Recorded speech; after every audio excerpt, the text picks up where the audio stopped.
ஆதி காமாட்சி அம்மனோட கோயில் வரலாறு. அசுரர்கள் சிலர் தேவர்களுக்கு தொடர்ந்து தொந்தரவு கொடுக்குறாங்க.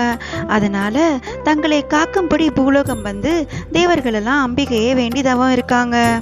அம்பிகை காளி வடிவம் எடுத்து அசுரர்களை சம்ஹாரம் செய்கிறாங்க. தேவர்கள் ரொம்ப வேண்டி கேட்டுக்கிட்டதுனால அங்கேயே எழுந்தருள்றாங்க. போரிட்டு அம்பிகை இன்னும் உக்கிரமா இருக்கிறதுனால அவங்களை சாந்தப்படுத்துறதுக்காக ஸ்ரீசக்கரம் பிரதிஷ்டை செய்யப்படுது. அவங்கள தான் நம்ம ஆதி காமாட்சி அப்படின்னு சொல்றாங்க. அம்பிகை காளி வடிவம் எடுத்த தலம் அப்படின்றதுனால கோயிலுக்கு காளிக்கோட்டம் என்ற பெயரும் உண்டு. ஒரு சிறுமியை தவிர வேற யாராலும் அழிவு ஏற்படக்கூடாது அப்படின்னு வரம் பெற்ற பண்டன் அப்படின்ற அசுரன் தேவர்களை ரொம்ப துன்புறுத்துறான். அவர்கள் அம்பிகை கிட்ட முறையிடும் போது அவர் சிறுமியா உருமாறி அசுரனை அழிக்கிறாங்க. தேவர்களின் வேண்டுதலுக்காக காஞ்சிபுரத்துல எழுந்தருள்றாங்க. காமாட்சி என்பதற்கு விருப்பங்களை அருளும் கருணை கண் கொண்டவள் என்பது பொருள்.